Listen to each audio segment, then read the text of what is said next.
Welcome, weary reader, to this review. Come on, pull up a chair, and let's discuss the ancient tome for which a story as old as the sand dunes themselves is told a different way. Would you like to hear the tale?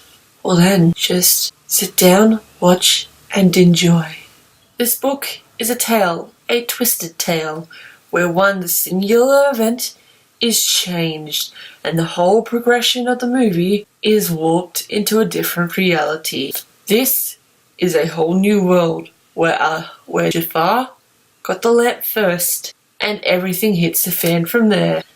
And legit, that is all you need to know, because after the first 25% where Aladdin is buried in the Cave of Wonders, shit just hits the fan, and there will be minor spoilers coming up as I sort of discuss this. So if this is like some sort of book that you're interested in and you don't want to know more, you just are like, oh cool, this book exists, and there'll be a link below to where you can buy it. I bought my copy from Disneyland alongside that stupid Beauty and the Beast book I bought. If you want to see the Beauty and the Beast review, I will also link it down below, so check those out. I actually thought this was really good. This sort of did summarise what would happen, and I sort of knew what would happen. 1, Jafar wished for him to be Sultan. 2, Jafar wished to be the greatest sorcerer in the world. That happens in the movie, but here it's taken to extremes.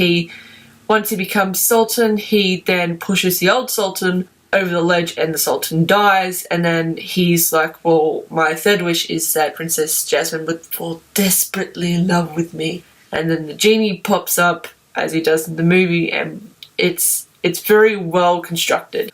The revolution bit, when they, I can't really explain it without going into spoilery territory here, but it's just a fantastic look about what would happen. Princess Jasmine takes a more proactive role, and the romance between her and Aladdin is built up, but it doesn't outshine the book. It's like, it's not the main focus. The main focus is getting Jafar out of power, and I found that really interesting, and it was really well done. Also, this book gives us a fantastic insight into Agrabah itself.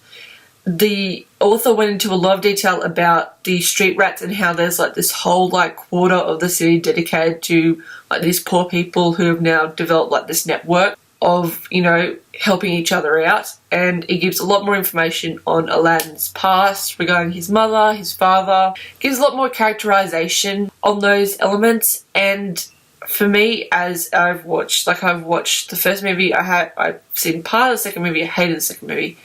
And I've seen the third, and I've seen the majority of the series. For me, all this information that I've gathered throughout watching all of this stuff has just led to me building on the characters that were established in the first movie. And this book reinforces, Kasim leaving Aladdin to find better fortune for his family and not coming back, and his mother having delusions that Kasim will one day return to her. And we find out that Kasim does in the third movie, but Aladdin and his mother were nowhere to be found. It does give a lot of insight on Jasmine as well. Jasmine, who, she, in the movie, she sort of and throughout the series has come across all this, poverty in Agrabah, and she's sort of opened her eyes to what's really going on, like what's over the palace walls. And another interesting bit I found is that they explained why Agrabah, bits of it are so run down, is explained that the Sultan, merrily, wanted to expand his city and get more water, but he started construction, and that was that. But then he got poisoned by the water, so he's like to halt the project.